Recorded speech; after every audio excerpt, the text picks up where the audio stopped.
Bonsoir à tous, soyez les bienvenus dans le 18h Info de Télé Nantes. Dans l'actualité, ce mardi en Loire-Atlantique, le lycée Mandela frappé par la violence. Des individus ont fait irruption sur place à la recherche de 2 lycéens. Les détails dans quelques instants. À Saint-Philbert de Grandlieu, la mairie opte pour le rappel à la loi avec l'aide du procureur, une disposition pour tenter de faire baisser les actes de vandalisme sur la commune. Enfin, nous irons à la rencontre d'un champion herblinois de tir à l'arc handisport. Christophe Gérardin est malvoyant et il participait à une compétition internationale ce week-end. Je vous propose donc de revenir sur cette intrusion violente au lycée Nelson Mandela situé sur l'île de Nantes. Ce lundi après-midi, un groupe d'une quinzaine d'individus s'est introduit dans le hall de l'établissement. Certains masqués et armés de battes de baseball et de clubs de golf. Ils ne sont restés que quelques minutes mais ont blessé 2 lycéens. Anne Judic. Surveillance renforcée ce mardi devant le lycée. À l'extérieur, une patrouille de police. À l'intérieur, 2 agents d'équipe mobile de sécurité dépêchés par le rectorat pour une bonne semaine. Ce dernier condamne et déplore les incidents d'hier, mais relativise. Il n'y a pas eu de blessés graves. Hier, peu après-midi, une quinzaine de jeunes armés a fait irruption dans l'établissement. Batte de baseball, club de golf, pistolet à billes. Ils repartent très vite après avoir blessé 2 jeunes. L'accès de l'établissement est pourtant contrôlé. Il a été renforcé dès ce mardi. Il y a les enseignants et les surveillants de l'établissement qui sont tout le temps devant les portes et qui demandent le contrôle des cartes du lycée ou les carnets. C'est-à-dire que ça, ils ne le faisaient pas avant ? Ils le faisaient si, mais ils ont mis beaucoup plus de personnes. Avant, il n'y en avait qu'une ou 2 et maintenant, il y en a environ 5. Hier, le surveillant n'a pas pu empêcher l'intrusion des jeunes.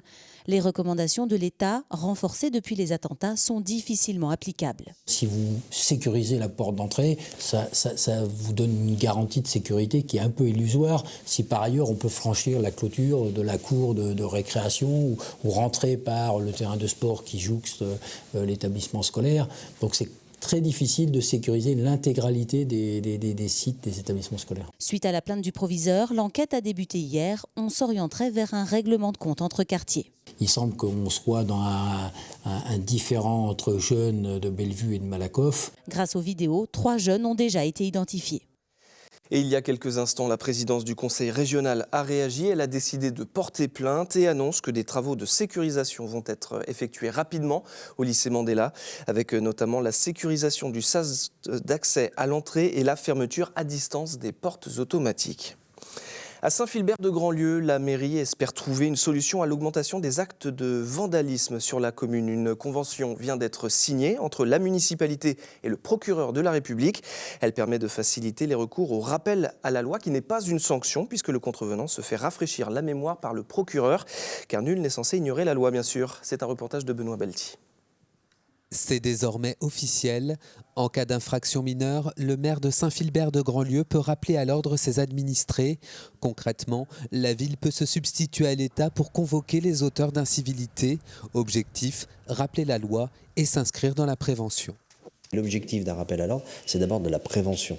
C'est-à-dire, plutôt que d'amender ou de punir, l'idée c'est de discuter, de dialoguer aussi avec le mineur ou avec les parents. Car depuis quelques années, la commune doit faire face à une montée du vandalisme et des infractions. J'ai l'habitude de dire que Saint-Philbert, on a capté les maladies de la ville. Donc il y a du positif, mais il y a aussi du négatif. Et on a des comportements, des incivilités qui ont coûté à la ville en 2015 près de 50 000 €. Et pour une commune qui ne dispose pas de police municipale, le rappel à l'ordre est une mesure supplémentaire pour renforcer la sécurité, une alternative aux poursuites encouragée et encadrée par le parquet. La politique du parquet, de tous les parquets, est d'avoir une réponse graduée. Donc d'abord des alternatives aux poursuites, sauf si les faits sont extrêmement graves, bien sûr. Ce rappel à l'ordre par le maire est tout à fait dans cette politique de graduation de la réponse pénale. Après le rappel à l'ordre, la commune envisage d'autres dispositifs pour renforcer sa sécurité. Un système de vidéosurveillance pourrait être installé fin 2016, début 2017. À Nantes, une grande partie du personnel des urgences du CHU est en grève illimitée depuis la nuit de dimanche à lundi. Le mouvement continue donc ce mardi.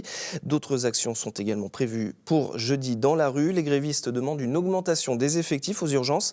Objectif, réduire le temps d'attente des patients et faciliter leur accueil, car les syndicats déplorent la recrudescence des agressions dont sont victimes les membres du personnel. À Nantes, toujours, le Biclou déraille. 4600 vélos libre-service entre notre ville, Paris, Lyon et Marseille sont hors service. Ils ont été bloqués dans leur station. La raison, un souci technique détecté sur ces bicyclettes au niveau des freins arrière. Les Biclous vont être réparés puis remis en circulation. Le gestionnaire JC Déco précise qu'aucun incident n'est à déplorer. Ce week-end, le club des Archers de Saint-Herblain accueillait une double compétition internationale de tir à l'arc handisport. Elle était réservée aux malvoyants et non-voyants, séparés dans 2 catégories différentes, avec à la clé pour les meilleurs une qualification pour le championnat d'Europe de la discipline. Parmi les participants, Christophe Gérardin est herblinois et champion de France. Il nous a parlé de son sport. Comment ces archers font-ils pour faire mouche? Réponse avec ce reportage. Sur le pas de tir, ces participants sont des archers comme les autres. À une donnée près, ils souffrent d'un handicap visuel. Certains sont même non-voyants. Et pourtant, ils savent manier le tir à l'arc. On a vraiment un énorme avantage, c'est qu'on a une activité qui est vraiment accessible à chacun. Quelle que soit la condition de handicap, on est toujours en capacité de trouver un outil de compensation qui va permettre que la personne puisse tirer à l'arc. En l'occurrence, une potence que l'archer va toucher avec le dos de sa main pour obtenir un repère de hauteur et d'orientation de sa flèche.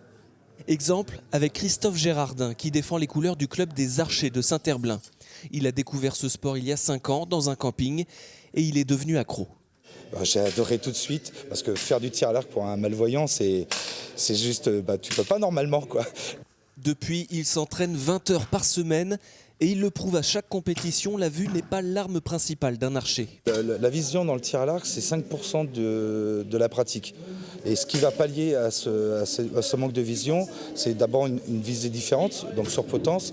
Et on est à binôme, c'est-à-dire qu'on a une deuxième personne qui va nous indiquer l'impact de nos flèches pour qu'on nous aussi on puisse rectifier entre chaque flèche notre tir, quoi. Voilà. Il y a 30% de technique et puis tout le reste c'est le mental. Et du mental, il en a fallu face aux champions du monde de la discipline. Christophe Gérardin s'incline en finale avec les honneurs face à l'Anglais. Mais l'important est ailleurs car cette performance lui permet de se qualifier pour l'Euro en avril prochain à Saint-Jean-de-Mont. Un rêve qui se réalise pour Christophe. Là, j'ai encore du mal à réaliser que je peux aller à l'Euro au bout de 50 tirs et dans une catégorie que je ne connaissais pas, dans un sport que j'aurais jamais pu penser pratiquer un jour avec des problèmes de vue. Enfin, c'est une sacrée revanche sur la vie, quoi. Franchement, aujourd'hui, là, c'est waouh.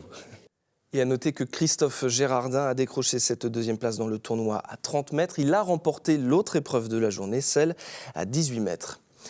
Un défilé de mode grandeur nature, c'était le premier temps fort d'une très jeune marque nantaise spécialisée dans la mode. Son nom Flawless. À l'origine de ce projet, 5 jeunes femmes étudiantes à l'ICEFAC de Nantes, une école de marketing et de communication. La jeune équipe vient donc d'organiser son premier défilé de A à Z. Benoît Belti. Derniers essayages, retouches, coiffure, maquillage, rien n'est laissé au hasard. C'est le grand jour pour 5 étudiantes de l'ICEFAC de Nantes. Ce lundi, elles présentaient leur premier défilé printemps-été.